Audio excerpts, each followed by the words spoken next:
پروردگار بحروں بر، پروردگار بحروں بر۔ اعوذ باللہ من الشیطان الرجیم، بسم اللہ الرحمن الرحیم۔ ان اللہ وملائکتہ یصلون علی النبی یا ایہا الذین آمنوا صلوا علیہ وسلموا تسلیما۔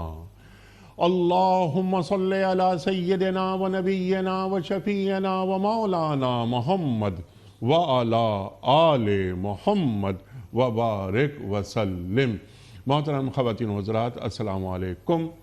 پیام صبح کے ساتھ ایک بار پھر حاضر میں ہوں، آپ کا میزبان انیق احمد۔ قرآن کریم کی آیات پر گفتگو ہوتی ہے روزانہ، ماہ سوائے جمعہ ہفتہ۔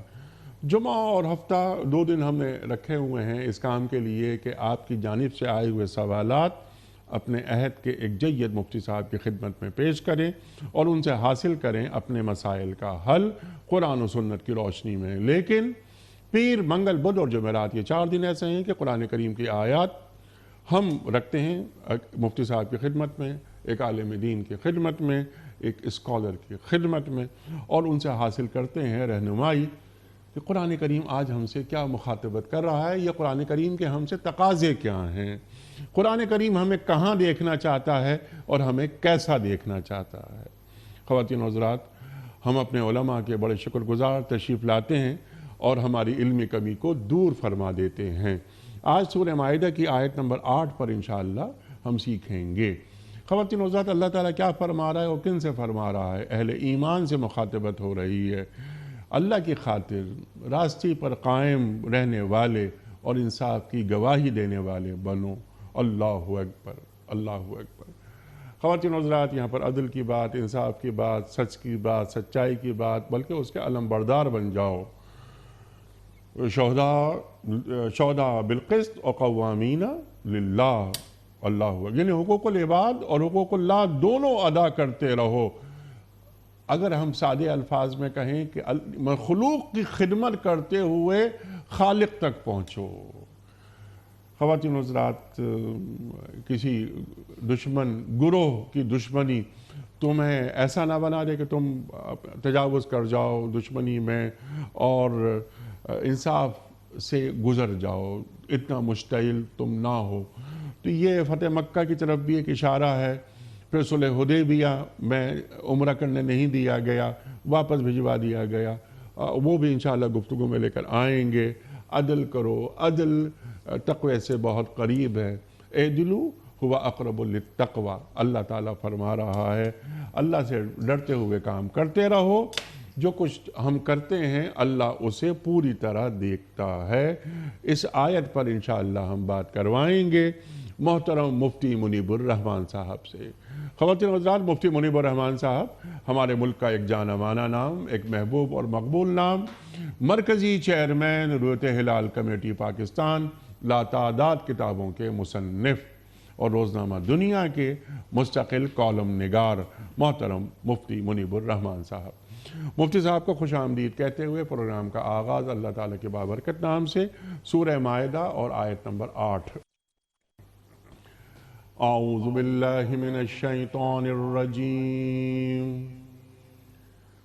بسم اللہ الرحمن الرحیم۔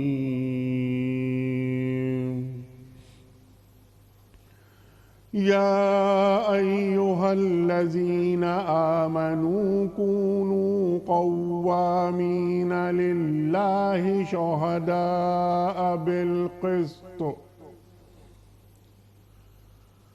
ولا يجرمنكم شنآن قوم على ألا تعدلوا اعدلوا هو أقرب للتقوى واتقوا الله إن الله خبير بما تعملون۔ صدق اللہ العظیم۔ اے لوگو جو ایمان لائے ہو، اللہ کی خاطر راستی پر قائم رہنے والے اور انصاف کی گواہی دینے والے بنو۔ کسی گروہ کی دشمنی تم کو اتنا مشتعل نہ کر دے کہ انصاف سے پھر جاؤ۔ عدل کرو، یہ خدا ترسی سے زیادہ مناسبت رکھتا ہے۔ اللہ سے ڈر کر کام کرتے رہو، جو کچھ تم کرتے ہو اللہ اس سے پوری طرح باخبر ہے۔ صدق اللہ العظیم۔ خواتین و حضرات، مفتی منیب الرحمان صاحب کی خدمت میں، اس سے پہلے کہ ہم پہلا سوال رکھیں آج کے پروگرام کے حوالے سے، پہلے کوئز، کل کے پوچھے گئے سوال کا درست جواب اور آج کا سوال آپ کی خدمت میں۔ کل کا سوال یہ تھا کہ قرآن کریم میں کل کتنی منزلیں ہیں؟ درست جواب 7۔ آج کا سوال نوٹ فرما لیجئے، قبل اسلام بیت اللہ میں کتنے بت رکھے ہوئے تھے؟ قبل اسلام بیت اللہ میں کتنے بت رکھے ہوئے تھے؟ 360، 333 یا 340؟ جو درست جواب آپ سمجھتے ہوں روانہ فرمائیے۔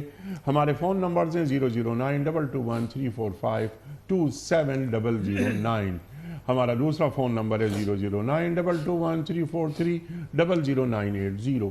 ہمارا ای میل ایڈریس ps@dunyatv.tv، ہمارا SMS کا نمبر 3031، اور خواتین و حضرات ہمارا واٹس ایپ کا نمبر ہے 00923218250194۔ حضرت ارشاد فرمائیے، سورہ مائدہ آیت نمبر 8، اہل ایمان سے مخاطبت ہو رہی ہے، کیا ہو رہی ہے؟ بسم اللہ الرحمن الرحیم،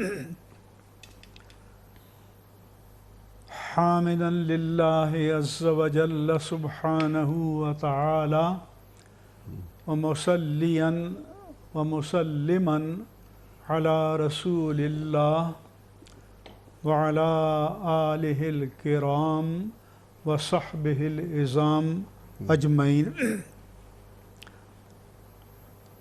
انیق منصب سورۃ المائدہ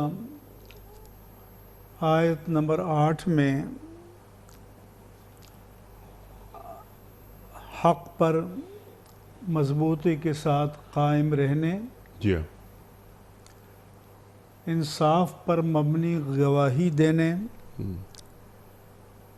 اور عدل کرنے کا حکم ہے، اور عادلانہ گواہی میں جو چیز رکاوٹ بنتی ہے اس کا بھی ذکر ہے۔ ٹھیک، یہی مضمون اللہ تعالیٰ نے سورۃ النساء آیت 135 میں بیان کیا۔ ترتیب میں تھوڑا سا فرق ہے۔ جی ہاں، یہاں یہ فرمایا یا ایہا الذین آمنوا کونوا قوامین للہ شہداء بالقسط، جی ہاں، اے ایمان والو اللہ کے لیے حق پر مضبوطی کے ساتھ قائم رہنے والے ہو جاؤ، درا حالے کہ تم انصاف پر مبنی گواہی دینے والے ہو۔ ٹھیک، سورۃ النساء میں یا ایہا الذین آمنوا کونوا قوامین بالقسط پہلے، جی ہاں، شہداء للہ کہ اہل ایمان تم عدل پر مضبوطی کے ساتھ قائم رہنے والے بن جاؤ اور گواہی اللہ کے لیے دو۔ ٹھیک، قوام مبالغے کا صیغہ ہے، یعنی ٹو اسٹینڈ فارملی، کہ ایسے استقلال کے ساتھ، مضبوطی کے ساتھ اور پورے جماؤ اور ثابت قدمی کے ساتھ کسی موقع پر قائم رہنا کہ نہ کوئی ترغیب اور تحریص اس کے پائے ثبات میں لغزش لا سکے، ٹھیک، اور نہ کوئی خوف اور نہ کوئی ڈراوا اس کے پائے ثبات میں جنبش لا سکے۔ ٹھیک، کیسے بھی حالاتوں اللہ فرماتا ہے کہ تمہیں مضبوطی کے ساتھ قائم رہنا ہے اور کسی پر احسان نہیں یہ اللہ کے لیے قائم رہنا ہے، اللہ کو راضی کرنے کے لیے قائم رہنا ہے۔ یہاں عدل کا بھی ذکر ہے کیونکہ عدل اور شہادت کا چولی دامن کا ساتھ ہے۔ ٹھیک۔ عدالت میں حقوق ملتے ہیں اور حقوق کا مدار شہادتوں پر ہوتا ہے۔ ٹھیک۔ لہذا اگر کوئی سچی شہادت دینے کے لیے تیار نہ ہو تو حقوق تلف ہو جاتے ہیں۔ اگر کوئی شہادت میں خیانت کرے تو کسی کا حق مارا جاتا ہے۔ یہ بھی یہاں پر بیان کیا کہ پہلا انسینٹیو یا پہلا جو داعیہ شہادت حق سے انحراف کے لیے کسی بندے کے دل میں پیدا ہو سکتا ہے وہ کسی کے بارے میں عداوت ہے، کہ اس کے دل میں اس کے لیے دشمنی ہے اور سوچے کہ اب یہ بہترین موقع ہے کہ اس دشمنی کا بدلہ اتاروں۔ تو اللہ نے فرمایا وَلَا يَجْرِمَنَّكُمْ شَنَآنُ قَوْمٍ عَلَىٰ أَلَّا تَعْدِلُوا، خبردار اگر گواہی کی نوبت آئے تو اپنے پرائے کو نہیں دیکھنا، دوست اور دشمن کو نہیں دیکھنا، طاقتور اور کمزور کو نہیں دیکھنا، حق کو دیکھنا ہے اور حق پر مبنی گواہی دینی ہے۔ لہذا تمہیں کسی قوم کی عداوت تمہیں اس بات پر نہ ابھارے، اس بات پر برانگیختہ نہ کرے کہ تم عدل کا دامن چھوڑ دو۔ اللہ تعالیٰ نے کیونکہ وہ انسان کا خالق ہے، ہماری فطرت کو جانتا ہے، ہماری فطری اور بشری اور نفسانی کمزوریوں کو جانتا ہے، ان سب کو اللہ تعالیٰ نے اس آیت میں ایڈریس کیا۔ دشمنوں کے حقوق کا بھی خیال رکھو، دشمنوں کے حقوق کا اتنا خیال ہے تو پھر دوستوں کے حقوق۔ اللہ اکبر، اللہ اکبر۔ پھر فرمایا کہ یہ بھی نہیں کہ چلو دوسروں کے بارے میں تو مبنی بر حق گواہی دے دو، نہیں، ولو علی انفسکم، اگر اس شہادت حقہ کی زد تمہاری اپنی ذات پر بھی پڑتی ہے ٹھیک، تو پھر بھی تمہیں حق کی شہادت دینی ہوگی، خواہ والدین، خواہ رشتہ دار، اول والدین، یا تمہارے ماں باپ پر زد پڑتی ہے تو تب بھی تمہیں حق کی شہادت دینی ہوگی، اول اقربین، یا تمہارے ریلیٹیوز ہیں، قرابت دار ہیں، دور اور قریب کے رشتہ دار ہیں، تو ان کی بھی شہادت میں رعایت نہیں کرنی ہوگی، حق پر مبنی شہادت دینی ہوگی۔ کبھی کوئی ایسا ہوتا ہے کہ سوچتا ہے یہاں چلو اس کا مطالبہ جائز تو نہیں ہے لیکن غریب بندہ ہے، اس کا بھلا ہو جائے گا، ٹھیک ہے، یا میری پارٹی کا ہے، میری زبان کا ہے، میرے قبیلے کا ہے، یا یہ ہے کہ یہ بااثر مالدار آدمی ہیں، جی، ان کو ناراض کریں گے تو کل 100 کام ان سے واسطہ پڑتے ہیں، ٹھیک، تو پھر نقصانات اٹھانے پڑیں گے۔ تو اللہ نے فرمایا کہ جس کے حق میں یا خلاف گواہی دے رہے ہو، خواہ وہ غنی اور مالدار ہے یا فقیر ہے، تم نے اس کے اسٹیٹس کو نہیں دیکھنا، ٹھیک ہے، تم نے حق کو دیکھنا ہے۔ فاللہ اولا بہما، تم یہ نہ سمجھو کہ میں دیکھو فقیر کا کتنا خیال رکھتا ہوں، اس کے لیے میں نے جھوٹ بھی بول دیا۔ اللہ فرماتا ہے کہ نہیں، اللہ سے زیادہ بندوں کا خیر خواہ کوئی نہیں ہو سکتا۔ سبحان اللہ، اللہ بندوں کا خالق، اللہ بندوں کا مالک، اور وہ خود فرما رہا ہے کہ نہیں، شہادت کے بارے میں دو ٹوک ہونا چاہیے۔ پھر کبھی یہ ہوتا ہے اپنی خواہشات دامن گیر ہوتی ہیں، کوئی پیسے لے لیتے ہیں، جی فرمایا کہ فلا تتبعوا الہوا، اور تم خواہشات کی پیروی بھی نہ کرو کہ ان تعدلوا، کہ عدل کا دامن چھوڑ دو. یہ بھی نہ کرو کہ کچھ لوگ اپنے آپ کو بڑا دانا سمجھتے ہیں کہ سری جھوٹ تو نہیں بولا لیکن لفظی ہیر پھیر جی کیا، ہاں، بات گھما دی. یا جس کو ٹوسٹ کرنا کہتے جی ہیں، ہاں. مینپولیشن کہتے ہیں. نہیں، جی. فرمایا وَإِن تَلْوُوا، اگر تم گواہی ادا کرنے میں ہیر پھیر کرو گے، لفظی رد و بدل کرو گے، اور توردو یا روح گردانی کرو گے، جان بچاؤ گے، تو فَإِنَّ اللَّهَ كَانَ بِمَا تَعْمَلُونَ خَبِيرًا، تو جو کچھ تم کرتے ہو اللہ تعالیٰ اس سے خوب باخبر ہے. ٹھیک. پھر گواہوں پر اور ذمہ داری عائد کی کہ وَأَشْهِدُوا إِذَا تَبَايَعْتُمْ، یعنی معاملے کے جو فریق ہیں ان پر بھی ذمہ داری عائد کی کہ دیکھو شہادت کا انسٹیٹیوشن یہ ضروری ہے، اس میں انسان کا فائدہ ہے، اس میں حقوق کی حفاظت ہے. جب تم مالی لین دین کرو تو اس پر بھی گواہ بنا لیا کرو. پر یہ بھی فرمایا وَلَا يُضَارَّ كَاتِبٌ وَلَا شَهِيدٌ، جیسے ہمارے ہاں گواہوں کو غائب کر دیا جاتا ہے جی. اور بعض کو تو سرے سے غائب کر دیا جاتا ہے، تو فرمایا کہ نہ اور ڈاکومنٹ کو ریکارڈ کرنے والا، تو نہ تو ڈاکومنٹ لکھنے والے کو کوئی ضرر پہنچایا جائے اور نہ گواہ کو کوئی ضرر پہنچایا جائے.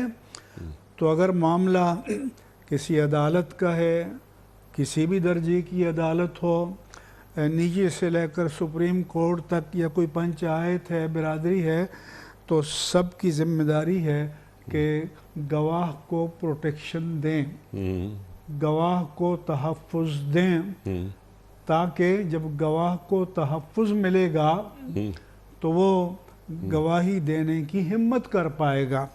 پر یہ بھی فرمایا کہ وَإِن تَفْعَلُوا فَإِنَّهُ فُسُوقٌ بِكُمْ، اور اگر کوئی شخص ڈاکومنٹ لکھنے والے کو نقصان پہنچائے گا کہ تم کچھ آگے پیچھے کر دو، گواہ کو نقصان پہنچائے گا کہ تم ہیر پھیر کرو، تو یہ تمہاری حکم عدولی ہے اللہ کی بارگاہ میں. وَاتَّقُوا اللَّهَ، اور اللہ سے ڈرتے رہو. وَيُعَلِّمُكُمُ اللَّهُ، اور اللہ تمہیں یہ بتا رہا ہے. وَاللَّهُ بِكُلِّ شَيْءٍ عَلِيمٌ، اللہ ہر چیز کو جانتا ہے، اسے دھوکہ نہیں دیا جا سکتا. اور سورہ مائدہ کی آیت میں کہ اعدلوا، انصاف کرو، وَأَقْرَبُ لِلتَّقْوَى، یہ تقوی کے قریب ہے. وَاتَّقُوا اللَّهَ، کسی بااثر آدمی سے ڈرنے کی بجائے اللہ سے ڈرو جو سب سے قوی ہے، سب کا مالک ہے، سب کا خالق ہے. ان اللہ خبیر بما تعملون، جو کچھ تم کرتے ہو اللہ کو معلوم ہے. ٹھیک ہے. تو شہادت ایک بہت بڑا منصب ہے، اور قضا بھی. اس لیے قضا اور شہادت، عدالت اور شہادت، یہ دونوں لازم و ملزوم ہیں، دونوں کا چولی دامن کا ساتھ ہے، اور دونوں اگر صحیح ٹریک ریکارڈ پر ہوں تو پھر حقداروں کو حق ملتا ہے. اسی طرح سے جہاں یہ ہدایت ہے کہ گواہ کو پروٹیکشن دو تو قاضی کو بھی پروٹیکشن دو، عدالت کو بھی پروٹیکشن دو. یہ نہ ہو کہ منصب پر تو بٹھا دیا لیکن تحفظ نہیں دیا، تو پھر لوگوں کے حقوق تلف ہوتے ہیں. اور یہ ساری ذمہ داری پھر وقت کے مقتدر اعلیٰ پر عائد ہوتی ہے کہ جس میں لٹ جائے فقیروں کی کمائی، اس دور کے سلطان سے کوئی بھول ہوئی ہے. اللہ اکبر. مفتی صاحب وجہ فرمایا آپ نے. میرا سوال صرف سمپل ہے آپ کی خدمت میں. یہ عدل انصاف کے تعلق سے اللہ تعالیٰ بار بار زور دے رہا ہے. قرآن کریم میں کئی حوالے آپ نے دیے. اب یہ جو ہے قوامین للہ و شہداء بالقسط، اس حوالے سے گفتگو ہو رہی ہے۔ اب سوال یہ پیدا ہوتا ہے کہ یہ اللہ تعالیٰ مسلمانوں میں، اہل ایمان میں جو عدل و انصاف کے قیام پر اتنا زور دے رہا ہے، تو کیا مسلمانوں کو ان کی کوئی ذمہ داری بھی سکھائی جا رہی ہے کہ جناب والا اپنے اندر عدل و انصاف پیدا کرو، اللہ کے لیے، اللہ واسطے کے لیے عدل کے علمبردار بن جاؤ، انصاف کے علمبردار بن جاؤ، تاکہ شہادت علی الناس کا جو ایک کام ہے وہ بھی تمہیں یاد رہے۔ ارشاد۔ حنیق احمد صاحب، یہ بڑا حساس سوال بھی ہے، اہم بھی ہے۔ شہادت علی الناس ایک تو یہ ہے کہ مسلمانوں کی ذمہ داری ہے، ہر دور کے آنے والے زمانوں کے مسلمانوں کی بھی ذمہ داری ہے کہ اپنے عہد کے لوگوں کے سامنے توحید کی حقانیت، رسالت کی حقانیت، قرآن کی حقانیت اور دینی معتقدات کی حقانیت، جزا و سزا اور قیامت کی حقانیت کے بارے میں شہادت قائم کریں، حجت قائم کریں، تاکہ کل کوئی یہ نہ کہہ سکے کہ مجھے حق کا پیغام پہنچانے والا کوئی آیا نہیں تھا۔ یہی فلسفہ یا حکمت اللہ تعالیٰ نے بعثت انبیاء و رسول علیہم السلام کے بارے میں بیان فرمایا کہ وہ رسولم مبشرین و منذرین، کہ ہم نے وقتاً فوقتاً مختلف ادوار میں رسول بھیجے جو اللہ کی رحمت کی بشارت دیتے ہوئے اور اللہ کے عذاب سے ڈراتے ہوئے گئے، تاکہ کل قیامت کے دن اللہ تعالیٰ کی عدالت میں کسی بشر کے پاس، نوع انسانی کے کسی فرد کے پاس کفر، شرک، نفاق، ضلالت اور فسق و فجور پر قائم رہنے کے لیے کوئی جسٹیفیکیشن اور کوئی بہانہ اور کوئی دلیل باقی نہ رہے۔ ٹھیک۔ پھر قرآن نے بحیثیت مجموعی کہ وَكُنْتُمْ أُمَّةً وَسَطًا لِتَكُونُوا شُهَدَاءَ عَلَى النَّاسِ، اللہ کے رسول نے یہ ایک مرتبہ حضرت عبداللہ بن مسعود سے فرمایا کہ تم مجھے قرآن پڑھ کر سناؤ، تو انہوں نے ازراہ ادب عرض کی کہ یا رسول اللہ صلی اللہ علیہ وسلم، کہ چاہیے تو یہ کہ آپ پر قرآن نازل ہوا ہے، آپ پڑھیں اور میں سنوں۔ تو اللہ کے پیارے رسول صلی اللہ علیہ وآلہ وسلم نے فرمایا کہ آج میں چاہتا ہوں کہ تم پڑھو اور میں سنوں۔ وہ بیان کرتے ہیں کہ میں نے سورۃ النساء کی تلاوت شروع کر دی، فَكَيْفَ إِذَا جِئْنَا مِنْ كُلِّ أُمَّةٍ بِشَهِيدٍ وَجِئْنَا بِكَ عَلَى هَؤُلَاءِ شَهِيدًا، کہ اے پیارے حبیب، وہ منظر کتنا سہانا، آپ کے مقام کے اعتبار سے کتنا اعلیٰ ترین ہوگا کہ ہم ہر قوم کے خلاف جب ان کا کیس پیش ہوگا تو ایک گواہ طلب کریں گے کہ ہر دور کے نبی کو کہ کلمہ حق پہنچایا یا نہیں، یا جیسے حضور کے وصال مبارک کے بعد ہر دور کے علماء ربانیین کی ذمہ داری ہے، وَجِئْنَا بِكَ عَلَىٰ هَؤُلَاءِ شَهِيدًا، اور پھر جب ان سے کہا جائے گا کہ تمہیں کیسے پتہ چلا، تو الٹیمیٹ شہادت جو ہے وہ اللہ کے رسول دیں گے کہ ان سب نے اپنے اپنے زمانے میں اے اللہ جل جلالک تیرے دین حق کو پہنچانے کا حق ادا کیا ہے، اپنا فریضہ ادا کیا ہے۔ تو ماضی میں تو یہ تھا کہ ایک نبی جب وصال فرما جاتا اور کچھ وقفے سے دینی تعلیمات کو بلا دیا جاتا تو احیاء دین کے لیے نیا نبی آتا، نیا رسول آتا، مگر اللہ کے رسول نے فرمایا کہ اب میرے بعد کوئی نبی نہیں آئے گا، تو اب وہ کام جو ماضی کی امتوں میں انبیاء انجام دیتے تھے وہ کام میری امت میں علماء حق اور علماء ربانیین انجام دیں گے کہ اپنے عہد کے لوگوں پر اللہ تعالیٰ کے دین کی حقانیت اور حجت کو قائم کریں گے۔ لیکن جیسا کہ آپ نے کہا کہ پھر مسلمان کا کردار بھی تو ایسا ہونا چاہیے جی کہ تاکہ وہ یکون الرسول علیکم شہیدہ، اگلی بات یہ بھی آ رہی تاکہ رسول تم پر گواہ ہوں گے۔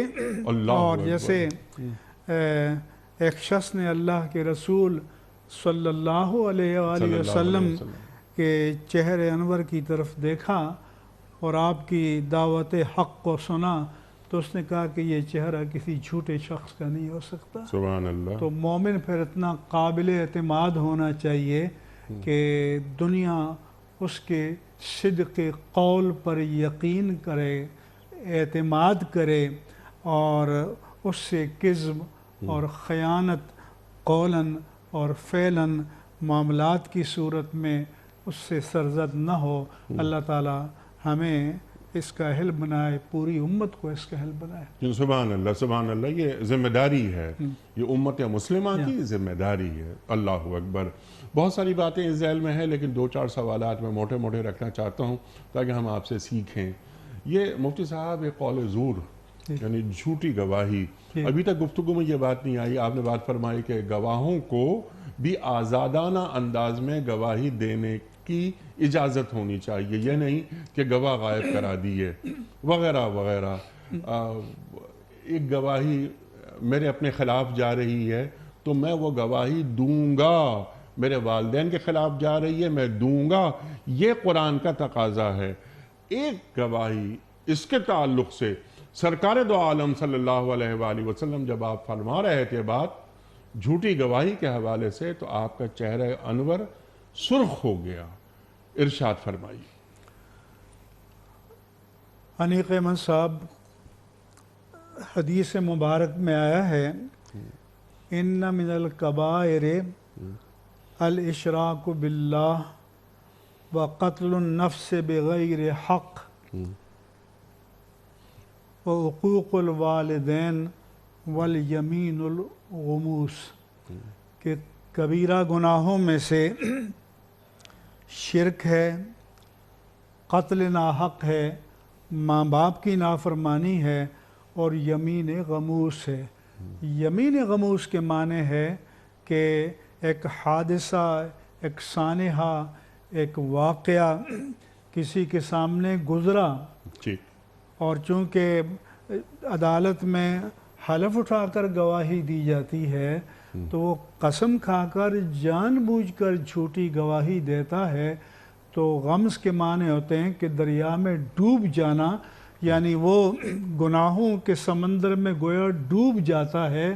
اس لیے ایسی جھوٹی گواہی کی تلافی کے لیے کوئی کفارہ بھی نہیں ہے سوائے اس کے کہ اللہ تعالیٰ کی بارگاہ میں صدق دل سے اپنے گناہ کا اقرار کر کے توبہ کریں۔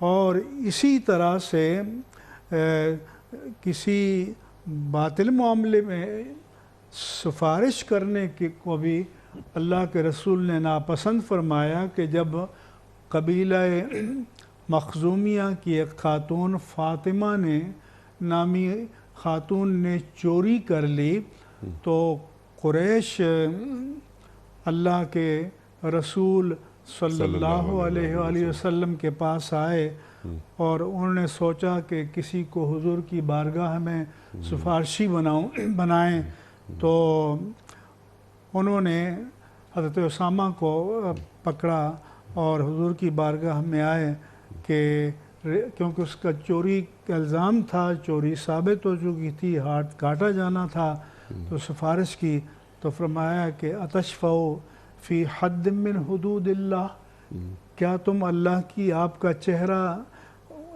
سرخ ہو گیا کیونکہ آپ کی نہ صرف آپ کے صحابہ کرام نے احادیث کے کلمات کو ریکارڈ کیا، محفوظ کیا، بلکہ جس طرح آپ نے کلمات کو ادا کیا کہ چند مواقع ہیں کہ صحابہ بیان کرتے ہیں کہ حضور کے چہرے پر غضب کے اس طرح آثار نمودار ہوئے کأنما اوسرا فی وجنتہ الرمان، کہ گویا آپ کے رخساروں پر انار نچوڑ دیا گیا ہو۔ تو فرمایا کہ تم اللہ کی حدود میں سفارش کرتے ہو، تم سے پہلی امتیں اس لیے ہلاک ہو گئیں کہ کوئی بااثر آدمی جرم کرتا، بے اثر آدمی کرتا، کمزور کرتا تو سزا پاتا۔ واللہ لو کانت فاطمۃ بنت محمد سرقت لقطعت یدہا، واللہ اگر بفرض محال، یعنی ایسا ہونا تو ممکن ہی نہیں ہے، لیکن محال کے طور پر آپ نے سمجھانے کے لیے بیان کیا کہ بفرض محال اگر محمد صلی اللہ علیہ وآلہ وسلم کی بیٹی فاطمہ چوری کرتی تو ان کا ہاتھ بھی کاٹ دیا جاتا، ان سے تو چوری کا تصور ہی ناممکن ہے، محال ہے، ہو ہی نہیں سکتا تھا، لیکن اس کو مثال بنا کر اس سنگینی کو بیان کیا کہ حدود الہی میں سفارش کرنا یہ اللہ اور اس کے رسول کو ناپسند ہے۔ اللہ اکبر، اللہ اکبر۔ سفارش بھی، یہ بھی ایک جرم ہے، کسی نااہل کے لیے بات کی جا رہی ہے، کسی مجرم کو سفارش کے ذریعے بچایا جا رہا ہے۔ اللہ اکبر، عدل کا خون ہو رہا ہے۔ استغفر اللہ، استغفر اللہ۔ مفتی صاحب، ایک بہت اہم موضوع ہے، میں چاہتا ہوں اس سے بھی تفصیل بات آپ فرمائیے۔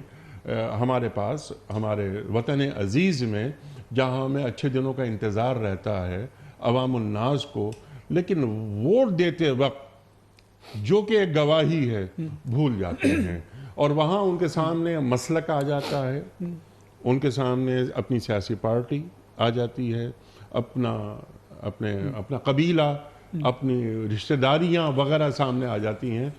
بسا اوقات ہم نے یہ دیکھا ہے کہ اگر وہ میرے ہی گروپ کا ہے تو میں اسی کو ووٹ دوں گا، خواہ وہ آدمی جو اس کے مقابل کھڑا ہوا ہے بہت زیادہ باکردار بھی ہو۔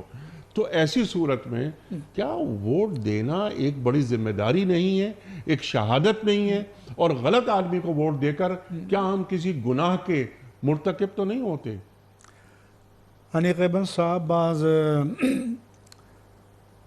مفسرین حضرات نے ووٹ کو یا پیپر اسسمنٹ میں مارکنگ کو یا کوئی ڈرائیونگ لائسنس جاری کرنے کو یا کسی گاڑی کو فٹنس سرٹیفکیٹ دینے کو، یا ایک شخص جو بیمار نہیں ہے اس کو بیمار ہونے کا جعلی میڈیکل سرٹیفکیٹ دینے کو شہادت قرار دیا ہے۔ یا اس کے ساتھ ساتھ آپ کی بات کہ یہ جو ہوائی جہاز اڑانے والے پائلٹ کے جعلی لائسنس کے اجرا کو، تو یہ وہی ہے، یہ تو یعنی اب یہ ساری مثالیں یہ بھی گفتگو میں آنے لگی نا اب یہ بات ہے کہ ہوائی جہاز ایک آدمی اڑا رہا ہے اور اس کے پاس جعلی لائسنس ہے۔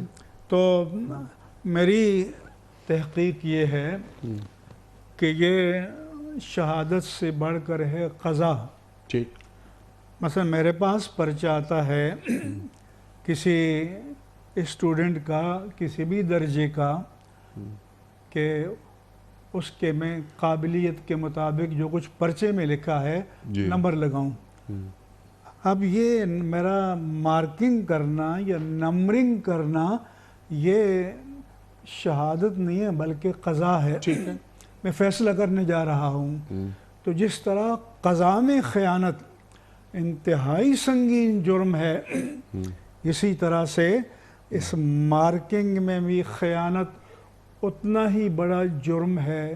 اسی طرح سے کسی پائلٹ کو یا کسی ٹرین کے ڈرائیور کو یا کسی کار کے ڈرائیور کو ڈرائیونگ لائسنس جاری کرنا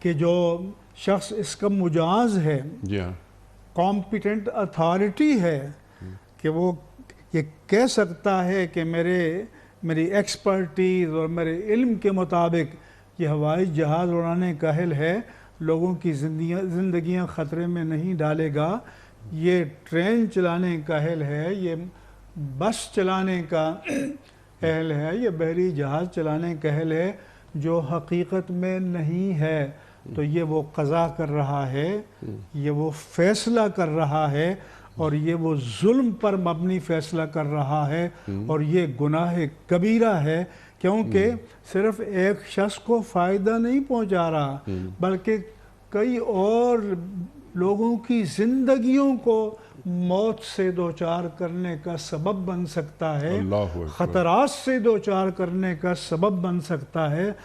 اس لیے یہ تو بہت ہی حساس مسئلہ ہے۔ جی ہاں، اسی طرح سے جب ہم ووٹ دینے جاتے ہیں، ہمارے سامنے فرض کیجئے ایک کانسٹیٹوئنسی میں حلقہ انتخاب میں 10 امیدوار ہیں، تو مجھے فیصلہ کرنا ہے کہ ان میں سے اہل کون ہے اس منصب کے لیے۔ تو اگر میں دباؤ میں آ کر، لالچ میں آ کر، اپنی برادری رشتہ داری کو دیکھ کر، اپنی جماعتی وابستگی کو دیکھ کر، اپنی قومیت اور برادری کو دیکھ کر نااہل کے نام پر مہر لگا دیتا ہوں، اور میں جانتا ہوں کہ اس کے مقابلے میں دوسرا اہل بندہ موجود ہے، تو یہ بھی میں قضا کر رہا ہوں۔ جس طرح سے ایک سنگل بینچ ہوتا ہے جی ہاں، اور ایک فل بینچ ہوتا ہے، مثال کے طور پر کبھی کبھی ہمارے سپریم کورٹ کی 17 جج صاحبان ہیں، تو وہ کسی کیس کو سنتے ہیں، سننے کے بعد وہ کسی ایک کے حق میں یا خلاف فیصلہ دیتے ہیں، تو بعض اوقات تو سب اتفاق رائے سے دیتے ہیں، بعض اوقات اسپلٹ ڈیسیجن بھی آتا ہے کہ فرض کیجئے کہ 10 نے اس کو بری کر دیا اور 5-7 نے کہا کہ یہ قصوروار ہے، تو اب ظاہر ہے کہ مجموعی جو قضا بنتی ہے وہ 15 یا 17 افراد پر بنتی ہے، اور میں اس قضا کا ایک حصہ ہوں، یا ایک حلقہ انتخاب میں 1.5 لاکھ ووٹر ہیں، ایک میں بھی ہوں، اور میں نااہل کے نام پر مہر لگاتا ہوں، تو یہ 1.5 لاکھ کی جیوری ہے جس نے فیصلہ کرنا ہے ووٹرز نے۔ کیوں کہ شہادت کو تو کوئی عدالت رد بھی کر سکتی ہے، لیکن اگر ووٹ جینون ہے، اصلی ہے، جعلی نہیں ہے، تو اس کو کوئی رد نہیں کر سکتا، وہ کاؤنٹ کرنے میں آئے گا۔ یہ الگ بات ہے کہ جس کے حق میں نے دیا اس کو کم ووٹ ملے، جس کے حق میں کسی اور نے دیا اس کو زیادہ ووٹ ملے، کیونکہ قضا جو ہے وہ ایک مجموعے کے پاس آ جاتی ہے، وہ ایک فرد کے پاس نہیں رہتی، اور کبھی سنگل بینچ ہوتا ہے تو قضا ایک فرد کے پاس ہوتی ہے۔ آپ پروفیسر ہیں، آپ مارکنگ کرتے ہیں، تو آپ جس بچے کا پرچہ آپ مارک کرتے ہیں اس وقت قضا فرد واحد کے پاس سے آپ فیصلہ کرتے ہیں۔ تو یہ تمام معاملات بڑے حساس ہیں اور بڑے نازک ہیں، اور اس کے ساتھ لوگوں کے حقوق متعلق ہیں، لوگوں کا مستقبل متعلق ہے، تو اس کے بارے میں تو سب کو خوف کرنا چاہیے کہ اگلی دنیا میں بھی جانا ہے، اور وہاں یہ پوچھ گچھ ہوگی کہ جناب والا جب آپ کے ہاتھ میں یہ بیلٹ پیپر تھا تو اس وقت آپ کے اندر کوئی تعصب تو نہیں جاگا تھا؟ نہیں تھا۔ ٹھیک ہے، اچھا اس میں اب ٹو ڈوز کی بات کر لیتے ہیں۔ اچھا ٹو ڈوز سے پہلے ایک سوال اور میرے ذہن میں تھا، وہ سوال یہ تھا کہ یہاں پر ہم نے عدل کی بات کی، انصاف کی بات کی، مسلمانوں کے رویوں کی بات کی، ہمیں کیسا ماحول بنانا ہے، کیسا معاشرہ پیدا کرنا ہے، تو اس میں اگر ہمارے ساتھ جو صاحب معاملہ اگر غیر مسلم ہو تو وہاں بھی ہمیں عدل و انصاف کا دامن نہیں چھوڑنا ہے. بالکل. اگر ہمارا معاملہ غیر مسلم کے ساتھ ہے یا مسلمان جج ہے اور مقدمے کے جو دو فریق ہیں، ایک مسلم ہے اور ایک غیر مسلم ہے، ٹھیک، تو اس کی ذمہ داری ہے مقدمے کے حقائق کو دیکھنا، ڈاکومنٹیشن کو دیکھنا، شہادتوں کو دیکھنا، اور اگر سارے ثبوت، سارے ایویڈنسز اگر غیر مسلم کے حق میں ہیں تو اس کے حق میں فیصلہ دینا ہوگا. سبحان اللہ. اور ایسا فیصلہ اللہ کے رسول نے بھی دیا، ایسا فیصلہ خلفائے راشدین کے دور میں بھی ہوا ہے، اور اسی سے اسلام کی عدالت پر اور وقار پر لوگوں کا اعتبار قائم ہوتا ہے. سبحان اللہ، سبحان اللہ. جو عدل کی فراہمی ہوگی تو اس میں مسلمان اور غیر مسلم میں فرق نہیں رکھا جاتا. خوف خدا ہمیشہ شامل حال رہتا ہے. اب مفتی صاحب، یہاں تک کہ شہادت کی نوبت تو تب آتی ہے کہ جب جس نے کوئی جرم کیا ہے وہ منکر ہو جاتا ہے، وہ اقرار نہیں کرتا، جس کو قانون کی زبان میں کنفیشن کہتے ہیں. تو اسلام تو یہ چاہتا ہے کہ خود اپنے جرم کا بتقاضۂ بشری سرزد ہو گیا تو اقرار کرے اور اعتراف کرے. اور عہد رسالت مآب صلی اللہ علیہ وآلہ وسلم میں جو زنا کی حدود قائم ہوئی ہیں وہ اقرار پر اور اعتراف پر قائم ہوئی ہیں.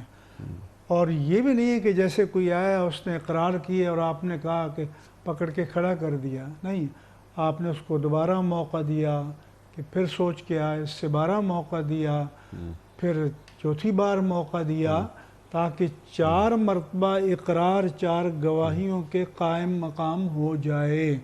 تو اس لیے ایک صحابی کو جب رجم کیا گیا حد زنا میں تو پتھر پھینکا گیا اور خون کا چھینٹا کسی پر آیا، اس نے حقارت سے تھوک دیا تو رسول اللہ صلی اللہ علیہ وآلہ وسلم نے فرمایا کہ تمہیں پتہ نہیں ہے کہ اس نے ایسی توبہ کی ہے کہ 2 پہاڑوں کے درمیان رہنے والے تمام گناہگار انسانوں کے لیے کافی ہو جائے. اللہ اکبر. تو اس لیے جو طیب و طاہر قلوب تھے، اگر بتقاضۂ بشری گناہ ہو بھی جاتا تو وہ اقرار کرتے تھے، اعتراف کرتے تھے، اور آخرت کی دائمی سزا پر دنیا کی عارضی اور وقتی سزا کو قبول کر لیتے تھے. سبحان اللہ، سبحان اللہ.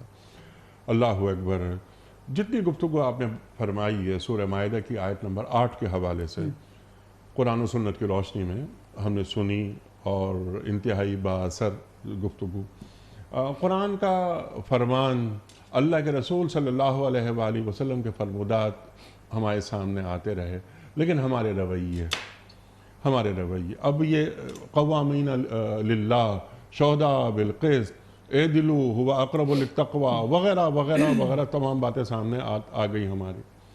چند کام ہمیں آپ یعنی شارٹ لسٹ کر کے بتا دیجئے، فرما دیجئے کہ قومیں عدل کے بغیر نہیں چلتی، بلکہ اگر عدل نہ ہو تو وہ قومیں تاریخ انسانی سے غائب ہو جاتی ہیں. حضرت علی کرم اللہ وجہہ کا قول یاد آتا ہے نا کہ ظلم کی حکومت تو برقرار رہ سکتی ہے، وہ کفر کی حکومت تو برقرار رہ سکتی ہے، ظلم کی حکومت برقرار نہیں رہ سکتی. اللہ اکبر. تو ہمارے اطراف میں کیا ہو رہا ہے یہ ارشاد؟ عدل تو ایسی اللہ کی نعمت ہے کہ رسول اللہ صلی اللہ علیہ وآلہ وسلم نے فرمایا کہ سبعۃ یظلھم اللہ یوم القیامہ یوم لا ظل الا ظلہ، کہ قیامت کے دن اللہ تعالیٰ 7 کیٹیگریز پر یا 7 قسم کے افراد پر، 7 طبقات پر اپنی رحمت کا خصوصی سایہ فرمائے گا، جب کہ اس کے صاحبان رحمت کے سوا کوئی جائے پناہ نہیں ہوگی۔ ان میں آپ نے سب سے پہلے امام عادل حکمران، اور اس میں ظاہر ہے کہ منصب عدالت پر فائز سارے جج صاحبان بھی شامل ہیں۔ حضرت عبداللہ بن عباس رضی اللہ عنہما سے روایت ہے کہ ایک 7 کا عدل کرنا اللہ کے نزدیک 60 سال کی عبادت سے افضل ہے۔ تو اور عدل کا جو آپ نے اشارہ کیا کہ جب حضرت عمر فاروق رضی اللہ عنہ کے زمانے میں، ان کی خلافت کے زمانے میں، شام کا علاقہ، حمص کا علاقہ جو نصارہ کا تھا فتح ہوا، اور حضرت ابو عبیدہ بن جراح رضی اللہ عنہ جو سپہ سالار تھے، اور ان کو اللہ کے رسول صلی اللہ علیہ وآلہ وسلم نے امین و ہاذہ الامہ، اس امت کے امین کا لقب دیا تھا، اور وہ ان 10 خوش نصیب افراد میں سے ہیں جن دنیا میں رہتے ہوئے اللہ کے رسول نے نام کی تعیین کے ساتھ جنت کی بشارت دی۔ انہیں امیر المومنین کی طرف سے حکم ہوا کہ جنگی حکمت عملی کے تحت آپ اس علاقے کو، مفتوحہ علاقے کو ویکیٹ کر کے، خالی کر کے ذرا پیچھے آ جائیں۔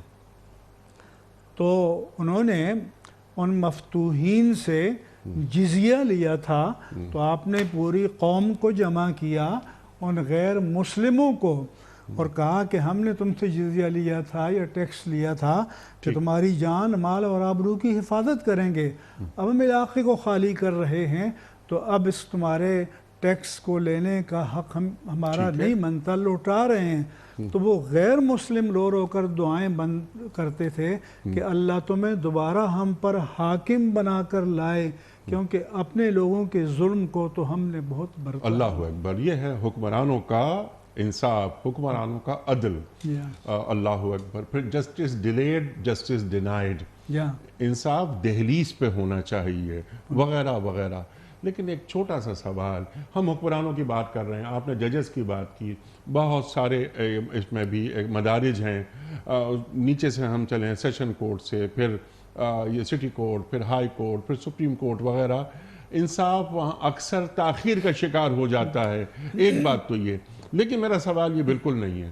میرا سوال یہ ہے کہ ہم عام زندگی میں اپنی، ہم کیا عدل و انصاف کے تقاضوں کو پورا کر رہے ہیں من حیث الامہ؟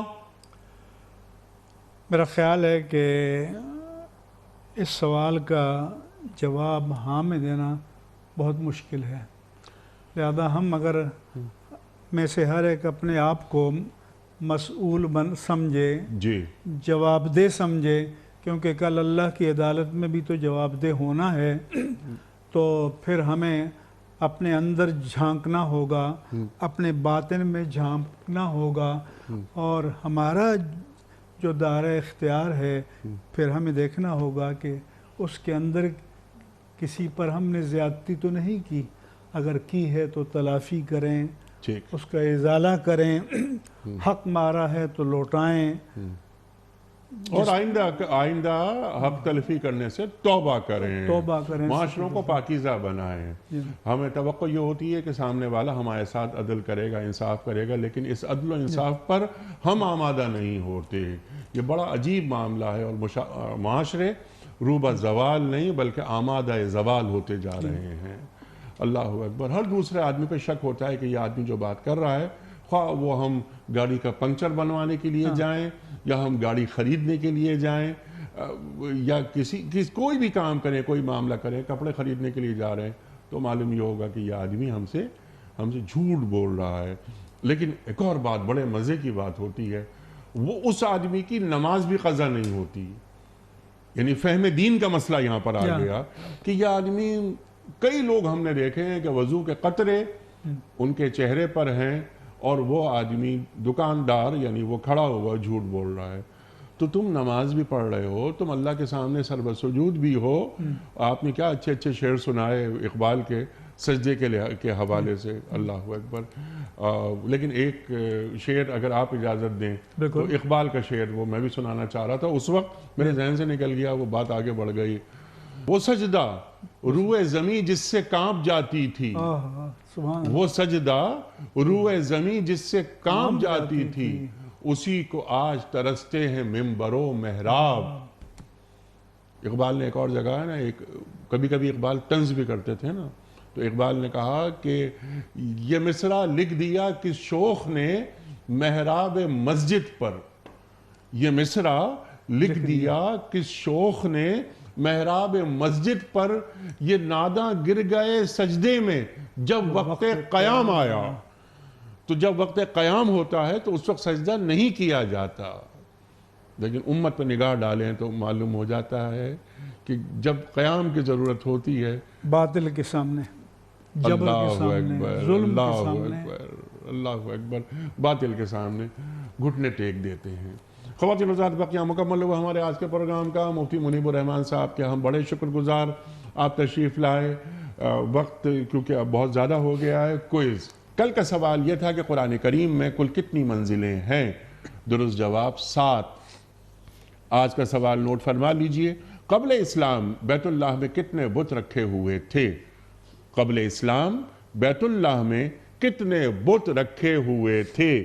360، 333 یا 340؟ جو درست جواب آپ سمجھتے ہوں روانہ فرمائیے. ہمارے فون نمبرز ہیں 0092221352709. ہمارا دوسرا فون نمبر ہے 009221343009080. ہمارا ای میل ایڈریس ps@duniatv.tv. ہمارا SMS کا نمبر 3031 اور ہمارا واٹس ایپ کا نمبر ہے 00923218250194. وقت ہے حضرت قرآن اندازی کا. ایک پرچی مفتی منیب الرحمان صاحب نے نکال لی اور آج کے ونر ہیں ثنا اعجاز حیدرآباد. ثنا اعجاز صاحبہ حیدرآباد سے آپ کی خدمت میں دنیا ٹی وی کی جانب سے دینی کتب پر مشتمل گفٹ ہیمپر بذریعہ کوریئر آپ کے گھر روانہ کیا جا رہا ہے. آپ کو بہت بہت مبارک ہو. اختتام ہوتا ہے پیام صبح کا روزانہ ایک قول پر، اور وہ قول ہوتا ہے صاحب نہج البلاغہ امیر المومنین حضرت علی مرتضیٰ کرم اللہ وجہہ کا.